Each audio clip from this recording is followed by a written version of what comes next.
Good morning everybody from the Estacion Central Santiago, where I am lucky enough to be taking a very special train today, the Tren del Recuerdo, which runs from here all the way down to the coast in San Antonio.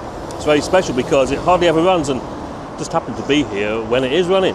So yeah, it'd be rude not to take the opportunity, wouldn't it? So why don't you come with me and we're going to head inside, see what it's all about and get on the train and show you what it's got to offer. Come on. I arrived at Estacion Central at about 08:15 for the 0900 departure. But it does say to get here half an hour early beforehand, so I thought I'd be on the safe side because, as per usual, I didn't really know what I was doing.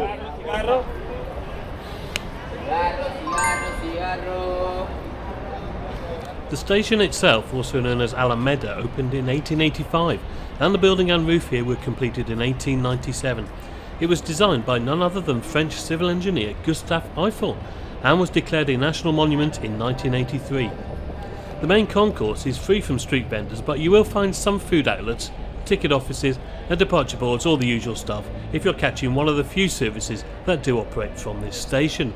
To book the Tren del Recuerdo, however, you have to go over to the shed-like kiosk over in the corner of the concourse here, which is what I'd done a couple of days earlier. And no problem with that though, they take cards or cash and they put your ticket on a piece of A4 paper for you. So with that in hand, I headed over to the far right hand side of the gate line and platform 1, where I was greeted by a couple of very smartly dressed hosts, I guess you could call them, and I just made my way onto the platform where everybody else was milling about. No sign of the train yet, but I could certainly sense a mood of excited anticipation amongst the passengers. Right, okay, so we made it onto the platform and somebody else checked my ticket and they said, oh yeah, coach D. And there's like, well, it's got to be a good couple of hundred people here, but nobody knows where to stand because there's nothing marked on the platforms that will correspond to the coaches when the train finally rolls in. So it's a little bit chaotic at the moment. I thought I'd just kind of stand up here out of the way so I can get some good shots of it coming in and then worry about where I'm going to sit in a little while. Let's just hope it turns up now. Well, 9 o'clock came and went, and still no sign of the train, but then in the distance, something was very, very slowly approaching the platform, and it was indeed the train backing into the station with one of the train crew at the rear directing operations. And no time to have a look at the locomotives, unfortunately. That would have to wait until we reached our destination later on, but here, you'll notice here, it's a real mix of carriages, and these really old ones near the rear to the newer air-conditioned carriages passing us now.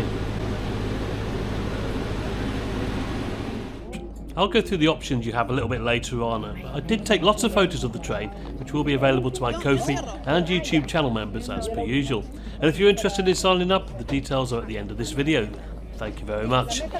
So a bit of a scrum to get on, but everybody was able to identify their carriage because the letters were displayed on the doors. And here's mine, which was a 95-year-old wagon built in Breslau, Germany by Linke Hoffmann Busch. I found my seat and just settled in for the journey. Right guys, well, we are on board the Tren del Recuerdo, heading down to San Antonio. We haven't actually left yet, and it was a little bit late getting in. It was due to depart at 0900, but it's at least 20 past 9 at the moment, and there's no sign of movement yet.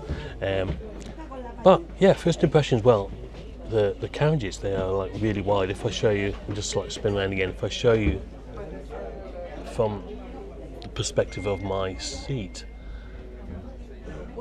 yeah, plenty of space, and let's just have a look at the seat. I'm not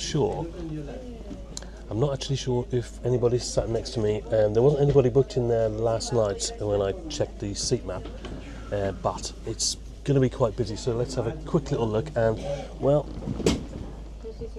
yeah, it looks comfortable enough. There's no division between so there's enough room for two people here. There's no division between the two, and yeah, when I sat down, it's like really springy. No armrests apart from this wooden thing here, a wooden armrest, which is absolutely fine. And I think these seats actually, if you look down there, they just kind of, the backs move and depends on the direction of travel. Leg room. It's pretty good actually, isn't it? Pretty good leg room. So yeah, comfortable enough in that respect. And yeah, I mean, you'll remember when I was researching this, the carriages there, well, they're at least 100 years old, I believe. I'll tell you a little bit more about the train itself as we make our way along the line. But yeah, hopefully everybody gets on board now, and we can start making our way towards the coast. It wasn't too long after I'd finished talking that we left the station, and the trains you can see out of the window are just mainly local commuter services really. And then once away from the station, we're passing some marshalling yards on our right with rolling stock that has, I think it's fair to say, seen better days. And that's probably true of the Chilean railway network overall, to be honest. Although it appears to be quite extensive in itself, well, passenger services are quite fragmented. Most of the lines are freight only, apart from the occasional special train like this one. Now, for example, you may have seen the video I made on my trip over to Viña del Mar on Flixbus. I'll link to that video up here. Now, Viña del Mar is connected to Santiago by rail, but passenger services only go as far as Limache, and the rest of the line to Santiago is just freight only. And this is the same with our line down to San Antonio. Now, we're just branching off the main line now, and what you will normally get on this single track line is freight, but yeah, it seems a bit of a shame really, though I guess looking at the state of some of the infrastructure here, it does need some improvement work if there is any appetite to get passenger services back up and running again. But it's certainly not the most picturesque view out the window as we head west through the Santiago suburbs. Each of the carriages has their own dedicated host, who had been given out some information about the train, Spanish only by the way, including refreshments on offer, the route itself, and what we could expect on arrival at our destination. But I couldn't help looking out the window and seeing the people who literally live their lives by the side of the tracks here, the makeshift homes, the discarded items of some being repurposed as useful possessions for another. The rich and the poor, both fascinating and shocking at the same time. A real eye-opener, to be honest.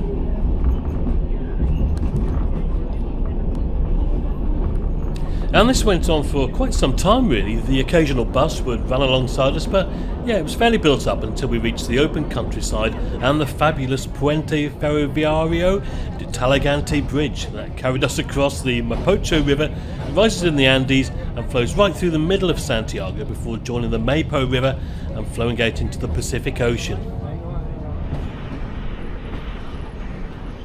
As we left the river behind, it was starting to brighten up a bit really, and one of the reasons I'd chosen this particular carriage was because if you could fight your way past the curtains here, you could actually open the window properly, and this would afford me some wonderful views of the Maipo Valley, famous of course for its Chilean wine.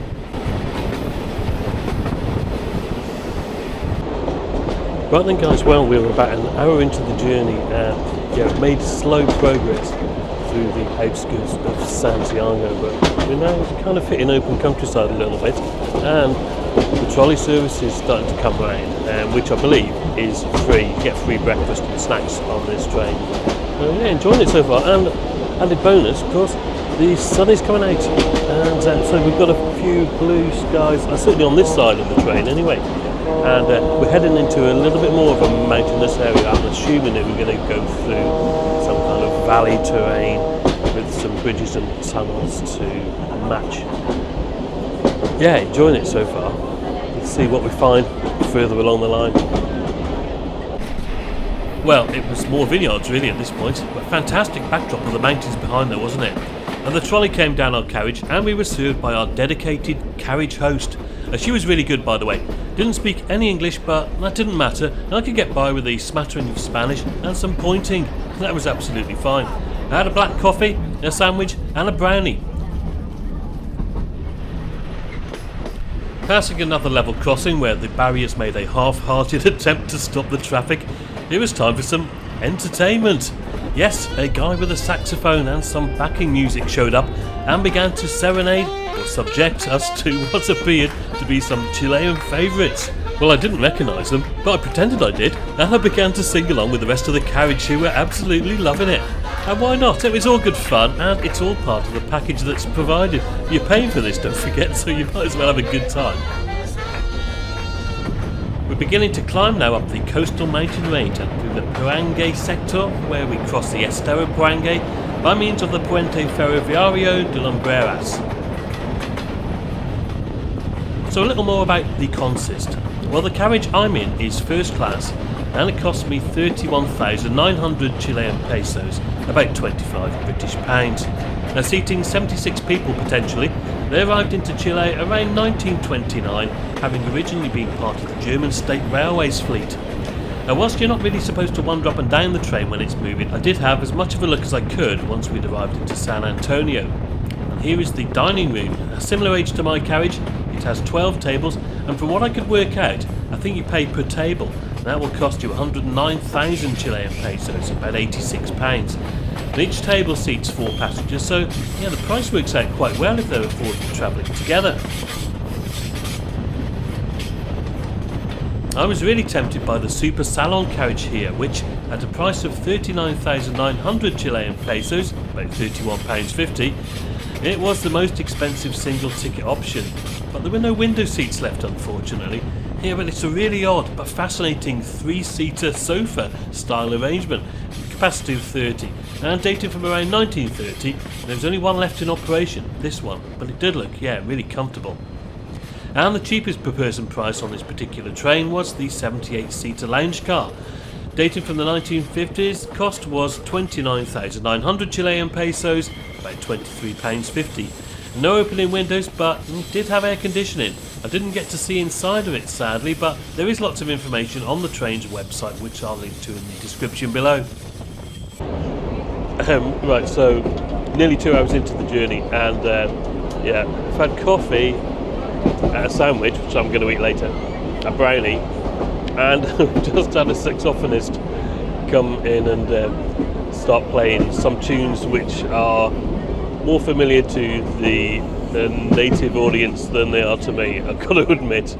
Although we did play Happy Birthday for somebody. And yes, I tell you what, it's the most fun train I've ever been on, I think. Anyway, before it gets too scenic, it's time to check out the toilets. There's one just behind me, we'll go and have a look. So the toilet, well, first of all, it had a proper lock on it that locks the door. What more do you need?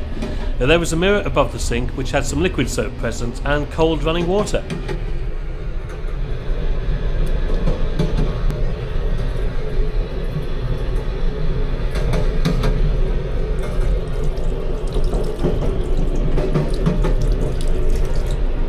The ventilation was provided above the window here, and how nice was the window? Absolutely beautiful, wasn't it?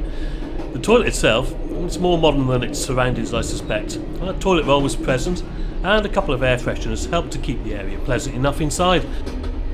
All in all, it was pretty good. I've seen a lot worse on some of the modern trains and coaches I've been on recently. Another trolley came down the train, full of drinks and snacks, including alcohol, but it was chargeable this time round.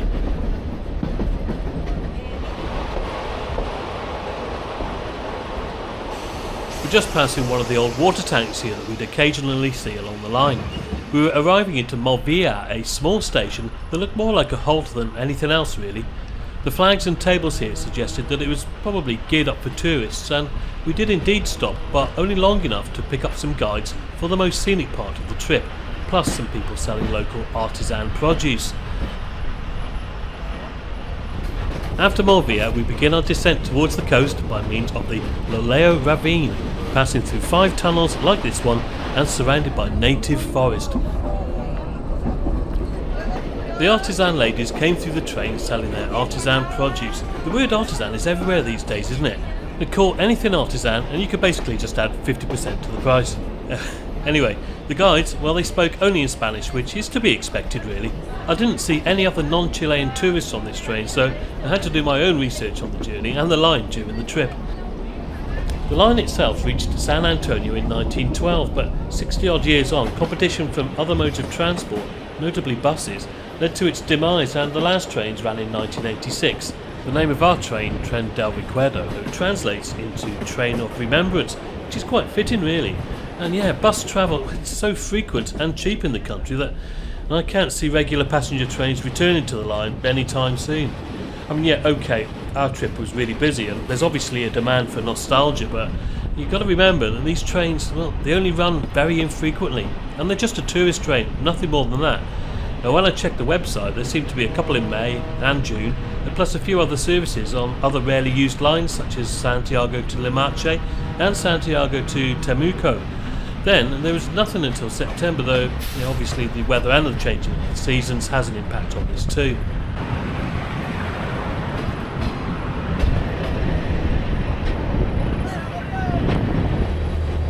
Well, as you can see, we'd reached the port town of San Antonio now. It was about 12:10 in the afternoon at this point, and having left Santiago a little bit later than scheduled, I reckon the whole trip took about 2 hours and 50 minutes to cover the 68-mile route, which is nowhere near the stated time on their website of 3.5 hours. But yeah, quite industrialised. It's not the most appealing coastal town you can imagine, but I mean, it's a port really, not a resort, but nevertheless it seemed a happy place, with everybody waving feverishly at the train. And as I said before, a passenger train on this line is a rare sight, isn't it? We crawl along the promenade area with views out to sea and the many fishing boats and larger ships in port. And our arrival into the station, well, it's not really a station. Actually, there isn't a station, but just a bit of a platform behind a shopping centre that's been built between the railway line and the sea.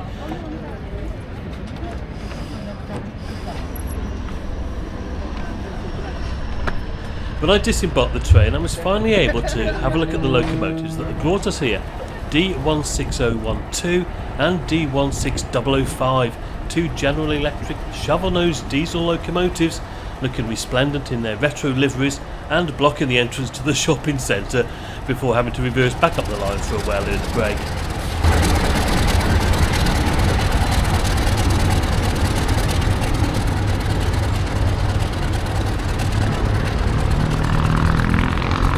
Now, there's not a lot to do for the 4 hours or so that I had in San Antonio, to be honest, but before I did anything, I just found a bit of wall near the train where I took a couple of minutes to sum up the journey.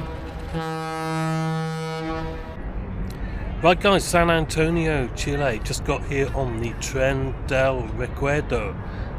This thing behind me here, and what did you think of that? I thought it was great. The coach I was in, it's the one of the first class ones.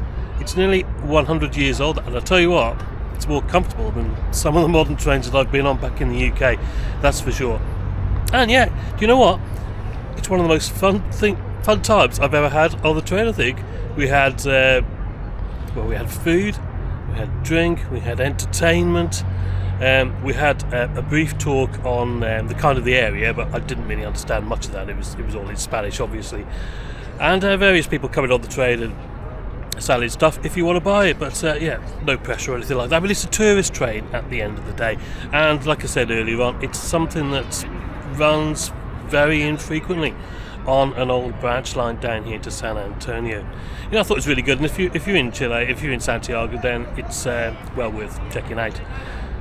Well, thank you very much for watching. Hope you join me on another adventure soon. I'm sure you will. And until the next time, guys, as always, cheers for now.